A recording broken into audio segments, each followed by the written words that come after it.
the person who did his MA and PhD from one of the finest university in the world, Columbia. The person who did MSc and DSc from London and did Bachelor and did Barrister in Law from Grace Inn. If I will ask you about whom I am going to talk, so maybe you will reply that he was the son of the minister, otherwise he is the son of any of the richest person. But no, he is the son of the poor. He is the son who was not having resources in his life and who was not supported by even his society.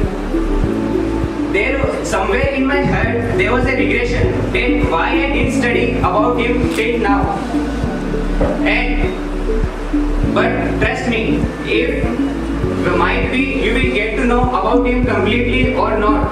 But one thing I am damn sure that I will cultivate a seed in your mind to think more about this. So right now I am going to talk about the father and architect of the Indian Constitution and the first India's Law and Justice Minister, who is none other than Bhimrao Ambedkar. Thank to all of you and this English Zone Institute and mostly Mr. R.D. Sharma, who passed me this golden opportunity to stand in front of all of you and pass me my views about Dr. Bhimrao Ambedkar. So are you excited to listen about him? Yes, sir, we are excited. Okay, let's begin with a quote.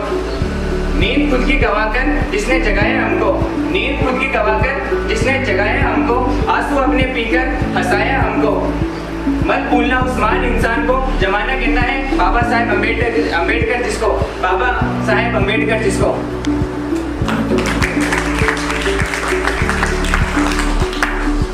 Okay, so I am going to talk about the person who was having 32 small and the big degrees in his career. The person, Dr. Bhimrao Ambedkar. His full name is Ambedkar.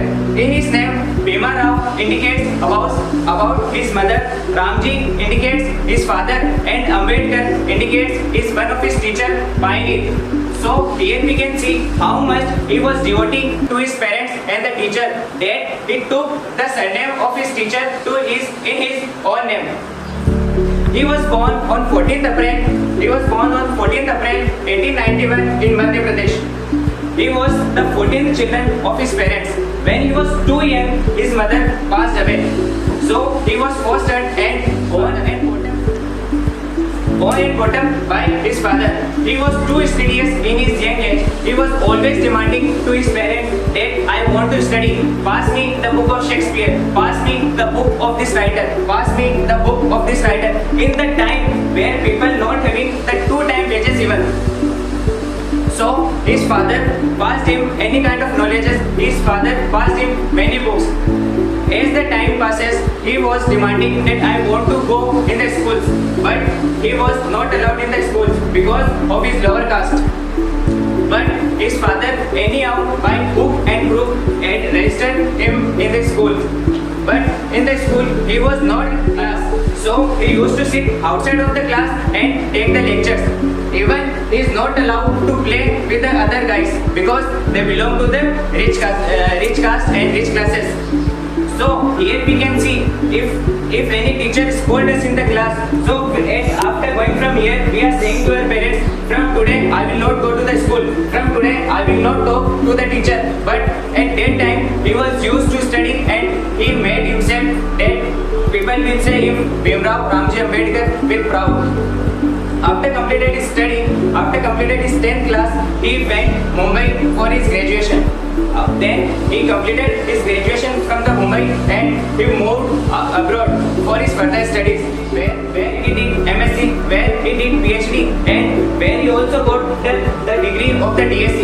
In the 100 years, there is a record that after Bhimrao Ambedkar, there is no one else who got the degree of DSc, the Doctorate of Science. When he came back from abroad, then he was posted in the court of the King of Baroda at the post of Defence Secretary.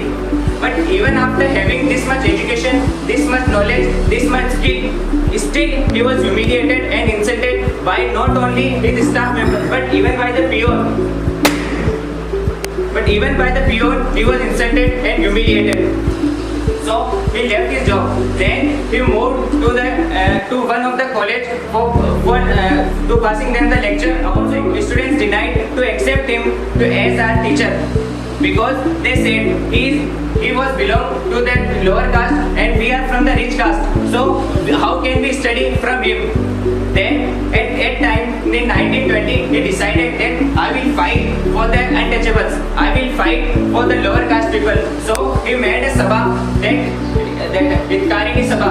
The main motto of Hitkarini Sabha was to educate to each and everyone and to the social welfare. Let me introduce about his some of the achievements. At that time, there was a British rule, so they were holding the round table conference. He was the only body of the India who participated and conducted himself in all of the round table conferences. And in the second round table conference, his ideology was against to the father of the nation, means Mahatma Gandhi. He said, for the untouchables, I require a different constituency because in that constituency, Mr. Gandhi said, okay, I will recommend this theory to the Congress. Then later on, he also worked for the women's empowerment. There was a pond at that time, there was a pond. So whosoever want to drink water, they can. But untouchables are not allowed to go there. So he organized a people gathering of 2,000-3,000 and went with them and drink the water from the pond. And also there was not people are not allowed to enter in the temple who belong to the scheduled caste, who belong to the lower caste, who belongs to the untouchable caste. So he also make them allowed to go in the temples. Then later on, when he was in the Sabha, then Mr. Gandhiji said, why you are fighting for the untouchables? You are too much study, you are too much educated. You can go abroad and you can live your life better. But he said, no, I belong to the lower caste. I know how I faced the struggle. At each and every moment I was humiliated, I was insulted. So I bear the pain. So I know what kind of situation are there in front of the society. So how can I go and live my life as a successful people? I will fight for these people. Then, this was the story. So in the last, I want to conclude my case study about Bhimrao Ambedkar within few points. The first point, which class you belong, no matter where you took birth, no matter where you are living, where you are studying. But if you have a zeal in yourself that I want to do something, then you can do something. As like the Bhimrao Ambedkar made the compulsion to the historian to write his name in the golden words in the history of India. The second thing, he was always talk about the education because he always used to say education is the only weapon which we can use to win the world. And the third and the important thing about that, if you want to do something, then do for the education. If you want to achieve something, then achieve education. If you want to gain something, then gain education. So thank you all of you for listening my speech.